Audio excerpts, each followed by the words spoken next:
Father, do you feel like I don't want to exhaust you, but do you feel that you were born with that calling, or do you think it just... No, I don't think you're born with it.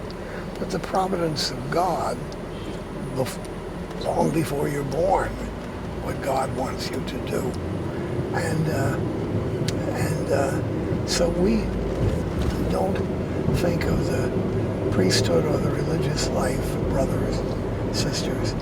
We don't think of it as a job or vocational opportunity, but it's a call. In that sense, it's a call. And I was very clear when I was just a little kid. I was supposed to be a priest. And I was 14, I realized I should be a religious order priest.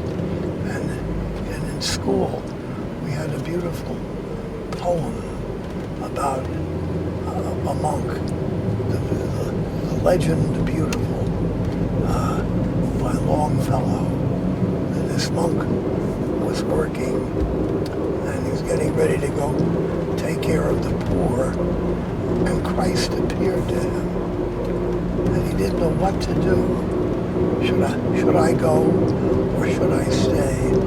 Should I leave the visitor celestial for the crowd of ragged beggars at the convent gate? And finally he decides. A voice within him says, "Do thy duty, that is best. Do thy duty, that is best. Leave to the Lord the rest." So he went. He left the vision there. And when he came back several hours later, there was the vision. Christ was standing in. And Christ said to him, "Hadst thou stayed, I must have fled." It's a beautiful idea. To go take care of the poor. And I never had a vision, but that little poem by Longfellow when I was 14 led me in my life to become a religious order priest of an order that took care of the poor. My uncles and father wanted me to be a Jesuit, but I wanted to work with the poor. And I was thinking of being a Benedictine. The monks used to say Mass in our parish, but they didn't live and work with the poor, but the Capuchins did. So that's why I joined the Capuchins. Now, when I was talking to you about Mother Teresa, you said, I mentioned to you that I thought that perhaps Mother Teresa must have had a lot of confidence in herself to have done the work that she did. And then you said, no, she didn't have any confidence in herself. She only had faith in God. Confidence in God. What about yourself? You seem like a pretty self-confident person. I would think by nature I'm a cussed sort of person. Mother Teresa wasn't that kind of person.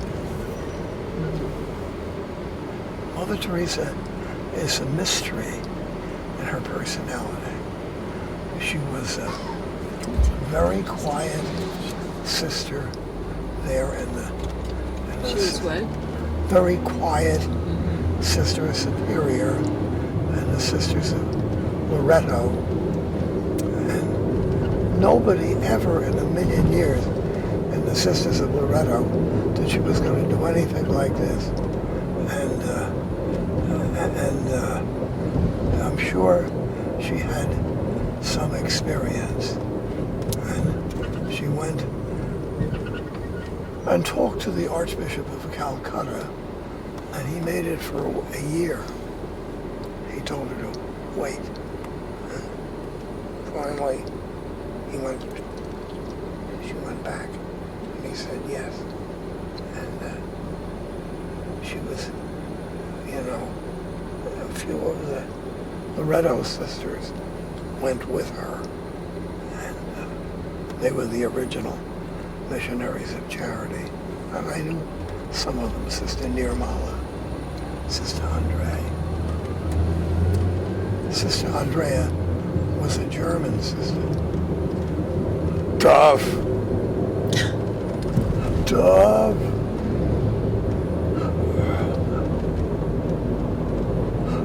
So at one time I also asked you about the future of the Catholic Church, and you said that the Church was going through its own kind of cleansing, and that the Church would survive and be just fine. It's done for 2,000 years. You know, somebody said, some guy said that I'm going to destroy the Catholic Church. Napoleon. And somebody said to him, you can't. The Catholic bishops have been trying to destroy it for 2,000 years. They didn't get any place. And so Napoleon went up the flow. What about the orders? Are they going to change the? Well, orders come and go in the church. Mm-hmm. There were orders, some of them large orders, that nobody ever heard of them anymore, and they've kind of disappeared, or they got absorbed into other orders, and from year by year, it's not an idea of setting outside to do for this order. The individual needs to respond to their own individual call. And like our little community, the brothers and sisters came not because of me or Father Andrew or anybody, but because what we tried to do to leave an authentic religious life and take care of the poor. And it works. Do the right thing and it works.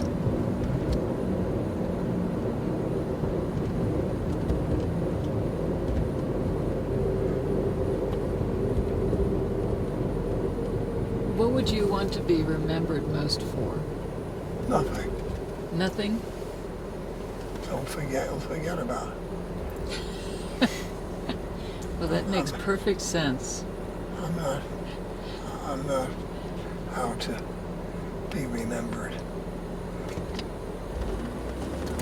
You know, when our little community begins, and now it's growing largely, nicely, they will remember me, but I've made it very clear that I am not the founder.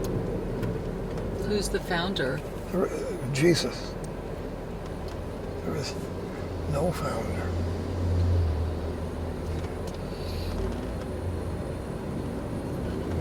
What were your favorite times as Father Benedict Groeschel? Was it being on EWTN or walking through the Bronx and helping the poor? That's much more important. EWTN is, well, it helped people, they tell me, you know. But I didn't start out to talk on EWTN. I was over in England, as phone call and says, Father Benedict, I had to make about 8 phone calls to get hold of you. I said, who is this, please? This is Mother Angelica. And I hardly knew who she was. And I want you to go on my broadcast. That was the start. Crash. Tough old lady. Tough old lady. And she never thought she was going to be doing this at all. I mean, the furthest thing from her mind was going on television. And she has great faith, and I believe Mother Angelica, in her own odd sort of way, is a saint. She, in no way at all did she try try to play the role of a saint.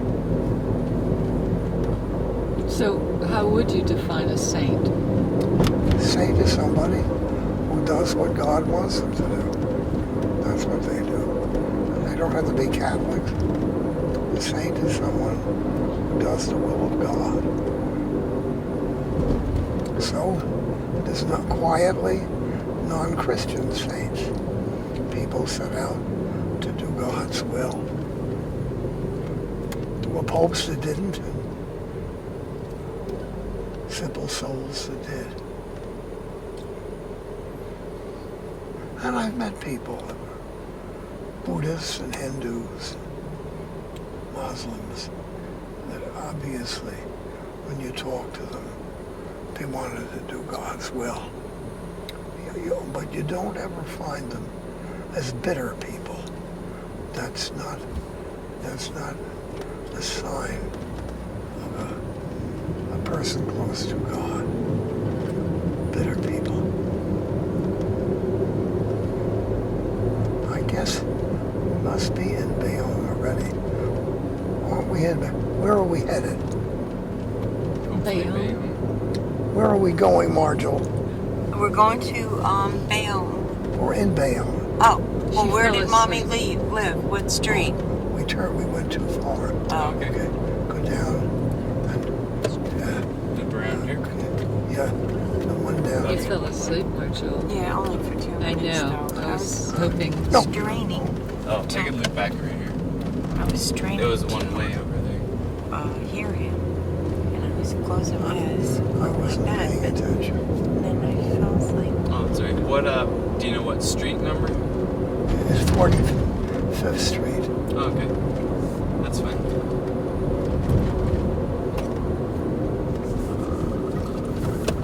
Let's go up here.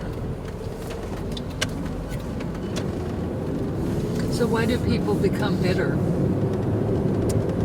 Life is hard for them. They get, Is that anger behind it? well, it depends on what happened to them. People, perhaps even in their family, abuse them, or life.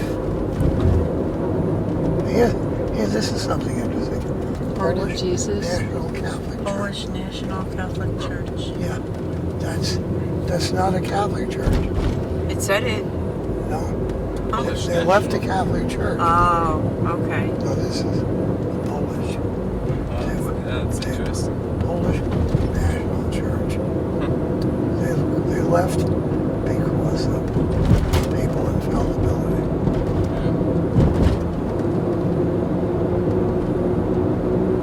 I think your book, Arise from Darkness, I think everyone should read that book. I find it's so,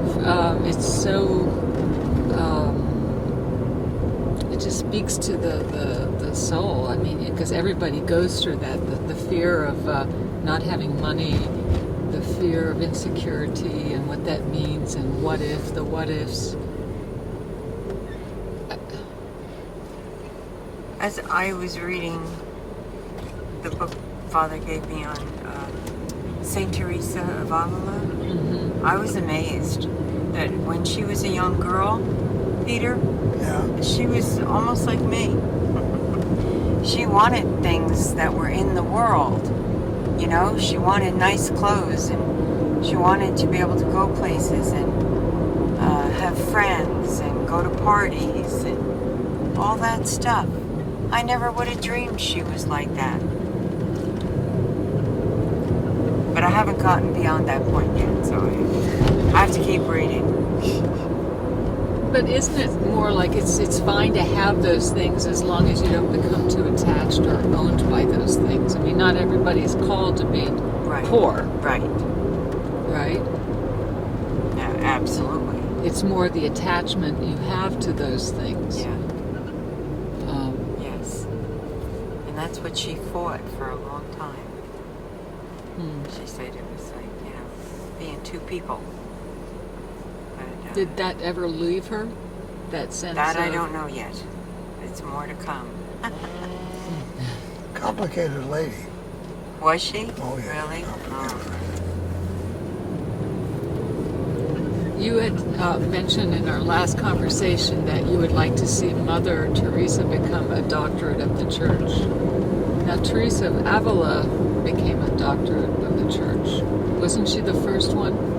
The first woman. First woman. St. Catherine of Siena, however, at the same a couple of years later, and Catherine of Siena was from earlier than that time.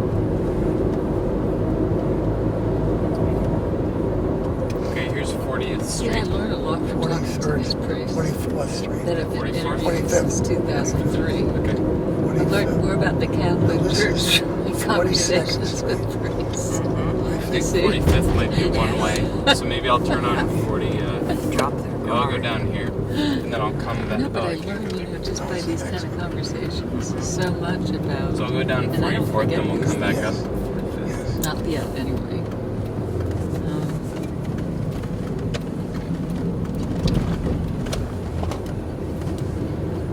See, I get the impression in this conversation that in talking to Father Benedict, it's not that he's that interested in what happened. It's more like he's more in the moment. Yes. So he's much more oriented towards the now Keep than going. Yes. the past. But he loves to quote St. Go Augustine further. Straight. on the past. Oh, really? Why is that? St. Augustine said something about memories. Mhm. And I think Father Benedict knows it almost by heart. St. Augustine on memories. I Yes. walked through the vast fields of memory, strewn with innumerable stones, on which are inscribed the images of things that are no more. Well, St. Augustine is a great eloquent writer. Now this is But see, that is letting go of the Avenue C. past. Yeah, Yeah, definitely. take a You right. know, it's like when I talk about his childhood, it's like, Yeah. right? Like, who cares? See, there's our beautiful church. That's where I made my first. Oh, Take it right. Yes, wow. that's a marvelous church. What church is that? St. Vincent.